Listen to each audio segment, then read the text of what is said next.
Good morning student. नमो नमः। कैसे हो बेटा आप सब? बेटा इससे पहले जो वीडियो हमने पढ़ा उसमें हमने पढ़े थे अव्यय। अव्यय शब्द जब हमने पढ़ लिए हैं तो अब हम पढ़ेंगे, आज अपना टॉपिक लेंगे उपसर्ग। उपसर्ग क्या होते हैं, उपसर्ग क्यों पढ़ते हैं, उपसर्ग क्यों पढ़ने चाहिए, इन सब के पीछे जो सवाल हमारे हैं उनको आज हम समझेंगे कि होते क्या है उपसर्ग और उपसर्ग हम क्यों पढ़ें। तो बेटा वो शब्द जो क्रिया शब्दों के आगे जुड़ जाते हैं और क्रिया शब्दों के आगे जुड़कर उनके अर्थ में या तो परिवर्तन कर देते हैं या उनके अर्थ को अपोजिट कर देते हैं या उनके अर्थ में कोई किसी तरह की विशेषता प्रकट कर देते हैं तो उसे हम उपसर्ग कहते हैं। अगर हम डेफिनेशन हिंदी में देखें तो हिंदी में जो डेफिनेशन होती है वो होती है वे शब्द या शब्दांश जो किसी भी शब्द के आगे जुड़कर उसके किसी शब्द के आगे किसी शब्द में भी उपसर्ग धातुओं से पहले जुड़कर उनमें नए क्रियापदों का निर्माण करते हैं। अर्थात वे शब्द जो क्रियाओं के आगे जुड़कर नया क्रियापदों का निर्माण करते हैं उन्हें हम उपसर्ग कहते हैं। अब आपका प्रश्न बनता है कि मैडम सबसे पहले तो ये बताओ कि उपसर्ग किसे कहते हैं। तो बेटा उपसर्ग हम इंग्लिश में जो हम प्रीफिक्स पढ़ते हैं, प्रीफिक्स वही हमारे संस्कृत में उपसर्ग कहलाते हैं। ठीक है ना, इंग्लिश में प्रीफिक्स सब जानते हो आप, इसलिए आपको कोई दिक्कत नहीं होगी कि वह शब्द जो क्रियापदों के आगे जुड़ते हैं और उनके अर्थ में नया कोई परिवर्तन करते हैं उसे लिए हम उपसर्ग कहते हैं। देखो हमारी डेफिनेशन है धातु पूर्वम उपसर्गान योजित्वा वयम नूतन क्रियापदानां निर्माणं कुर्मः।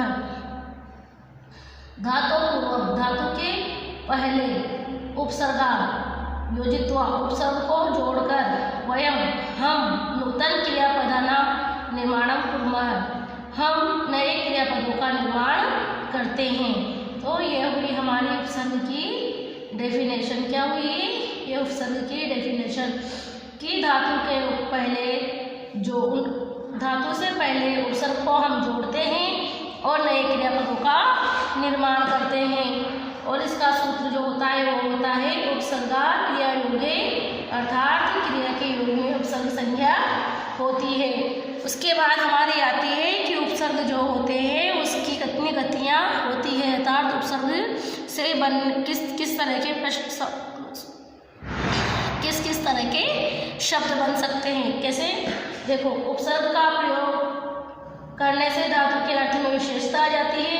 कहीं कहीं पर धातु का जो अर्थ होता है उसमें विशेषता आ जाती है, कहीं पर धातु का अर्थ परिवर्तित हो जाता है और कहीं पर उसका विलोम बन जाता है। सॉरी, अर्थ परिवर्तित कैसे होता है? देखो हमारा शब्द था जय, हमने उसके आगे जोड़ा परा उपसर्ग और बना दिया जय, परा जय। तो जय का मतलब जीत और पराजय का मतलब हार।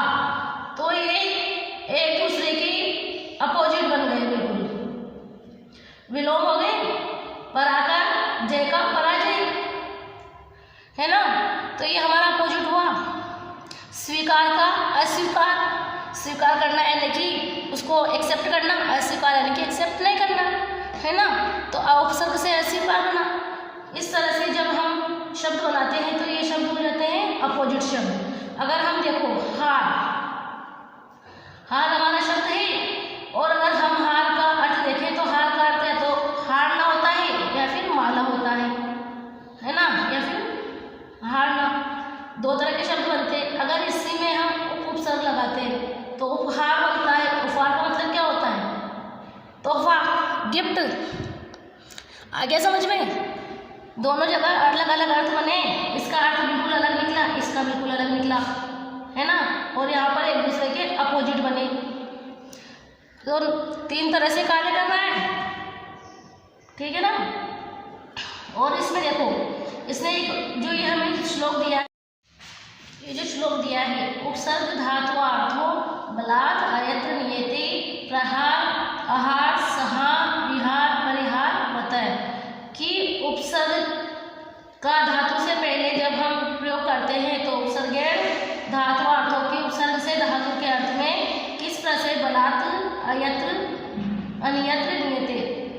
बलपूर्वक किस तरह से उसमें परिवर्तन किया जाए। जैसे हार उपसर्ग में हमने प्र उपसर्ग लगाया प्रहार, आ उपसर्ग लगाया आहार, सन उपसर्ग लगाया संहार, वी उपसर्ग लगाया विहार और परि उपसर्ग लगाकर हमने बनाया परिहार। तो इस तरह से हमने किस तरह से अलग अलग उपसर्ग लगाकर एक ही धातु को अलग अलग अर्थों में प्रकट किया है। देखना, प्र उपसर्ग लगाकर हमने ह्री धातु में लगाया प्र उपसर्ग, ह्री धातु में घय प्रत्यय लगता है और घय प्रत्यय लगकर ये हार शब्द बना देता है। अब हम ये जो उपसर्ग ये सब हार शब्द के साथ लगाएंगे। तो प्र उपसर्ग लगाकर हार शब्द बनाया प्रहार, प्रहार का मतलब किसी के ऊपर चोट करना, किसी के ऊपर प्रहार करना, आघात करना। और इसी ह्री धातु में हमने उपसर्ग लगाया तो विहार बना, विहार का मतलब घूमना, विहार करना मतलब घूमना। तो ये अलग शब्द का ये बिल्कुल अलग अर्थ प्रकट कर रहा है, प्र उपसर्ग के साथ वी उपसर्ग के साथ बिल्कुल अर्थ अलग प्रकट कर रहा है। इसी तरह से हम सब उपसर्ग लगाते हैं तो संहार बनता है मतलब विनाश करना, नष्ट करना, किसी भी चीज को किसी का भी संहार करना, किसी को भी खत्म करना। अगर हम आ उपसर्ग लगाते हैं तो आहार बनता है, इसका अर्थ बिल्कुल अलग है, भोजन करना, आहार यानी भोजन है ना। अगर वही हम परि उपसर्ग लगाते हैं तो परिहार बनता है मतलब निराकरण या बचाव। तो अलग अलग उपसर्ग लगाकर धातु एक ही थी, शब्द एक ही था, लेकिन उसमें उपसर्ग हमने अलग अलग लगाए और अलग अलग उपसर्ग लगाकर उन शब्दों का हमने उस एक ही शब्द का अलग अलग अर्थ प्रकट कर दिया। तो उपसर्ग वह होते हैं जो क्रिया शब्दों के आगे जुड़कर उनके अर्थों में परिवर्तन कर देते हैं, वो कहलाते हैं उपसर्ग। हमारी जो संस्कृत है, हमारे संस्कृत में 22 प्रकार के उपसर्ग बताए गए हैं और इसकी एक और डेफिनेशन यह दी है, देखो, वे शब्दांश जो किसी क्रिया से पहले जुड़कर उसके अर्थ में परिवर्तन कर देते हैं, उससे सुंदरता ला देते हैं, उन्हें उपसर्ग कहते हैं। किसमें सुंदरता लाते हैं? उन क्रिया शब्दों में, उनके आगे जुड़ते हैं, उनके अर्थ में परिवर्तन करते हैं और उन क्रिया शब्दों में सुंदरता ला देते हैं, तो उन्हें क्या कहते हैं? उपसर्ग। उपसर्ग जो है द्वाविष्वी मतलब 22 होते हैं, ठीक है। और 22 कौन से होते हैं? प्र, प्रा, अप, सम, अनु, अव, निस, निर, दुस, दूर, वी, आम यानी आ, नि, अधि, अपि, अति, सु, उत, अभि, परित, प्रति, परि, उप। ये हमारे उपसर्ग है 22 और इन 22 उपसर्गों का हम यहाँ पर नीचे उनका 22 ही जो उपसर्ग है उनका हम शब्द देखेंगे, उपसर्ग देखेंगे, उन उपसर्गों से निकलने वाले अर्थ देखेंगे और उन अर्थों से बनने वाले शब्द देखेंगे और फिर उन शब्दों के क्या अर्थ निकलते हैं वो देखेंगे, ताकि हम अच्छे से समझ पाए। हमारा एक ही टारगेट होना चाहिए, एक ही हमारा मतलब एक ही हमारा ऐसा होना चाहिए कि हमें जो पढ़ रहे हैं वो हमें समझ में आए। हम जो चीज़ समझ रहे हैं, जो पढ़ रहे हैं, जिसके लिए हम हमारा टाइम लगा रहे हैं, हमारा इम्पोर्टेंट टाइम हम दे रहे हैं, वो चीज़ हमें समझ में आ जाए। देखिए, प्र उपसर्ग जो होता है इसका अर्थ होता है प्रकर्ष, उत्तम या अधिक। उससे हमने शब्द बनाया, यहाँ पर हमने हार में बनाया था प्रहार, यहाँ पर प्रभवती, भू धातु में प्र उपसर्ग लगाया है। भू धातु का परिवर्तित रूप भव होता है और फिर उससे ही लट लगा का रूप बनता है भवती। उसमें हमने प्र उपसर्ग लगाया, समर्थ होना होता है। प्र उपसर्ग लगा के आचार्य बनाया, आचार्य शब्द था हमारा, आचार्य मतलब टीचर, सब्जेक्ट टीचर जो होते हैं आचार्य, और प्राचार्य मतलब हमारे प्रिंसिपल। तो प्र उपसर्ग लगते ही प्राचार्य के आचार्य का प्राचार्य बन गया। अब आप कहोगे कि कैसे बना, यहाँ तो आचार्य था, यहाँ आ तो था ही नहीं, तो ये आ इसमें मिल गया, दीर्घ संधि का उदाहरण बनता है। फिर उसके बाद देखो प्र उपसर्ग है, प्राभवती, पराजयते, तिरस्कार करना, पराजित होना। अब उपसर्ग बना विपरीत, पश्चात, हद, दूर, अनुचित, हीन। अपनयति दूर करता है, अपहरति हरण करता है, अपहरण करता है। फिर सम उपसर्ग बना, सम उपसर्ग का अर्थ होता है सभी गुण मिलकर, अत्यंत अच्छा या नाश, संहरति, समनुम गच्छते, संभवति। इस प्रकार से हमारे ये शब्द बने। इसके साथ ही हम और उपसर्ग देखते हैं। इसके ये दूसरा देखो, अनु, अनु मतलब पीछे, अनुचर बोलते हैं, अनुकरण करने वाला। तो अनु मतलब पीछे, पीछे समान, अनुसार, अनुनय, विनय करना। अनुचरती, अनुकरोती, अवतर। अब देखो ये अव यहाँ पर आए, तो ये अव उपसर्ग के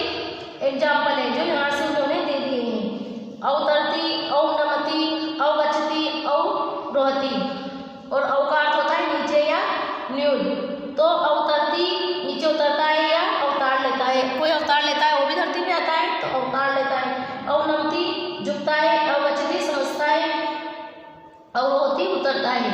फिर उसके बाद आता है निस उपसर्ग, निषेध, बिना, छूटने, विपरीत, रहित, निष्कलंक, निशंक, निशंक, निष्पाप, है ना, मतलब उसके बिना, कलंक रहित, शंका रहित, पाप रहित। फिर उपसर्ग आता है अच्छी प्रकार, पूर्णतया, शून्य रहित, मुक्त, बहार, निर्गच्छति, निरभिष्टि, अभिलषति, निर्वधि, निरुपसर्ग लगा अवधि में तो निर्वधि बना।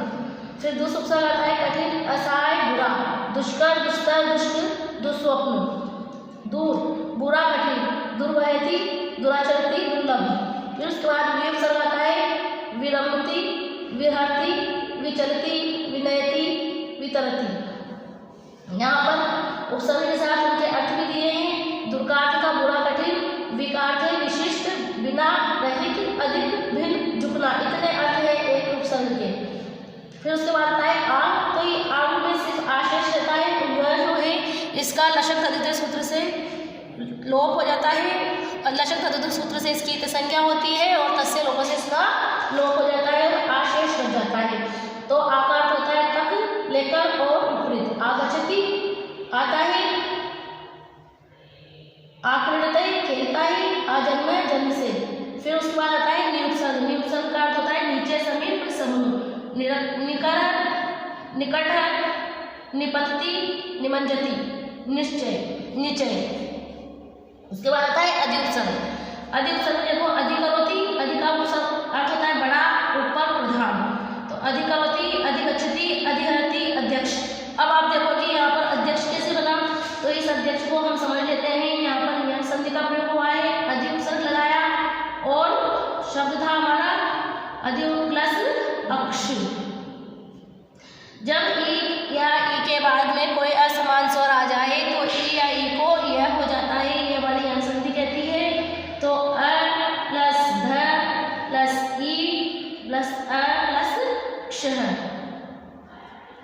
अब ई के बाद में असमान स्वर अ है तो इस ई को यह हो गया, अब बना अ ध य अ और ये क्ष। अब ये अ का स्वर इस य में मिलेगा तो ये हलंत अ जो यह जो है पूरा हो जाएगा और ये जो हलंती है हलंती रहेगा, मतलब आधा ही रहेगा, अध यक्ष।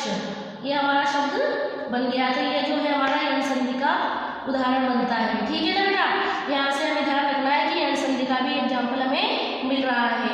उसके बाद अधिकार, अधिपति, अधितिष्ठति। उसके बाद आता है हमारा उपसर्ग अति, अति यानी अधिक, अतिशय, बहुत अधिक, अत्यधिक। यहाँ पर भी ये जो बन रहा है अत्यधिक नहीं है, अत्यावश्यक। तो ये जो है यहाँ पर भी अति प्लस आवश्यक है, यहाँ पर भी यम संधि का उदाहरण है अत्यादर, आदर प्लस अति, अति आदर, अधिक आदर करना, अत्युत्कृष्ट, ये सब यम संधि के उदाहरण है बेटा। अतिवृष्टि, इन सबको आप ध्यान रखना ताकि यम संधि में भी आपको ये काम आ सके, अतिवृष्टि।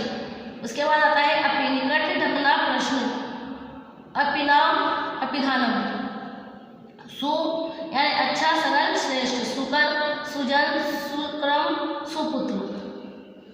फिर इसके बाद आता है प्रति, हर एक और आदि, प्रतिकरोति, प्रत्यक्षम, परिभ्रमति। उसके प्रत्यक्षम तक ये रहेगा। फिर परिप्सर आएगा यानी चारों ओर, परिभ्रमति, परिपश्यति, अभी आगे, ऊपर और, अभिनयति, अभिभवति, अभिमुखम, अभिनवः। उसके बाद उपसर्ग आता है उप यानी समीप या गच्छति, उपकरोति, उपस्ति। उसके बाद आखिरी उपसर्ग रहता है हमारा, वो आता है उत, अतिशय या ऊपर, उत्कर्ष और उन्नति। इस प्रकार से हमने सारे उपसर्गों के बारे में जान लिया है। उपसर्ग क्या है, उनके उपसर्ग के अर्थ क्या है, उनसे बनने वाले शब्द कैसे होते हैं और उनके अर्थ क्या है। आप इस वीडियो को लास्ट तक ध्यान से देखें और इसको समझने की कोशिश करें। तब तक अब बाय।